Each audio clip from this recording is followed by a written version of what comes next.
Well, my first thought coming back is this market continues to struggle. It was way about almost 3 weeks and it's still where it was. Topsy-turvy, just up today, down tomorrow. No strong upside momentum. What are your thoughts? I think it's still the same overhang we've been talking about for the past year and a half, 2-3 years, depending on how far back you want to go. And the biggest challenge for the market is obviously one, there's the overhang of the 2008 crisis, whether you like it or not. That is a fundamental problem for the market. The market seems to have created a psychological barrier in terms of how high stock prices can go before people start selling into rallies. And of course, participation of local investors is still a big issue. That was the next point I was going to make. The reality is that the retail investor is totally out of the market. Even the local investors have become extremely risk averse.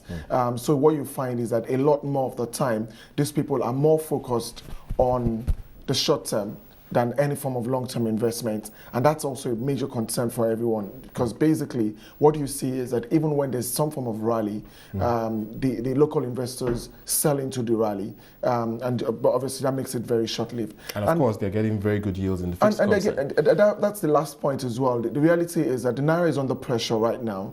Obviously, inflation continues to remain a concern. With the level at which interest rates are as well, it just means that there's also the continuous crowding out of the market.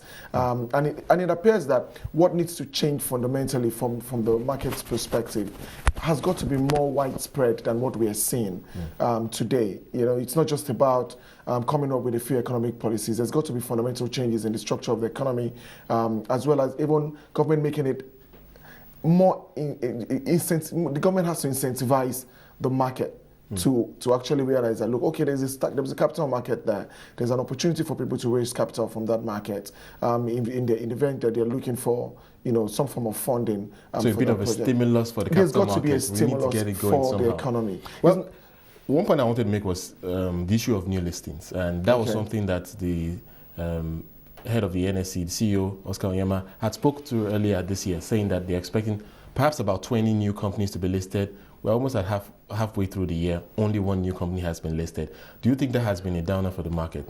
Well, if wishes were horses, I guess even, like they say, beggars would ride. The reality is that the Nigerian Stock Exchange always tries to operate outside of the underlying economy.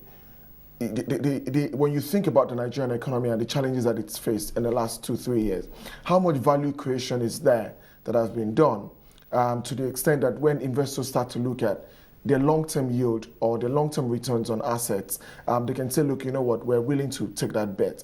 For you to have a successful listing, you've got to have at least a significant float in the market, which means that you must have attracted some form of, you know, a widespread investor base. A lot of the people who put money in the private placement market, the only thing they're looking for today is an exit. Right. So even if you have a primary listing in the market, you can't do an IPO because the market is so soft that you're unlikely to be successful in doing an IPO. Yeah, you wouldn't be. The pricing would be ridiculous. That's why people are just staying out. And that's the key issue. The market, the recovery from those markets has to come from companies that are delivering consistent, steady results today. If those guys come to the market and there's a successful, you know, capital raising from those people, then you can start to say that, okay, maybe your peripheral players will start to see some form of long-term opportunity in the market. But those guys today find it cheaper borrowing from the debt market.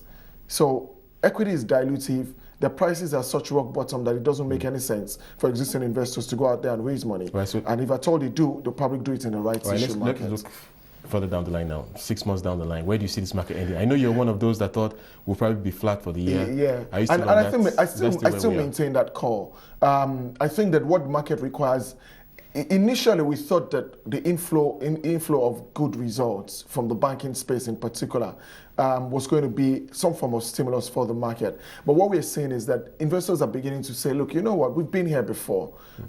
People are asking for a lot more fundamental changes in the market, not just from an economic point of view, but even just from a market point of view. People want to see a bit more transparency from from the corporate side of things. People want to see a lot more in terms of corporate governance. People want to see that there's some consistent strategy behind the growth from some of these organizations as well. Because when you think about it, when you dig down, It appears some people are just being carried by the momentum.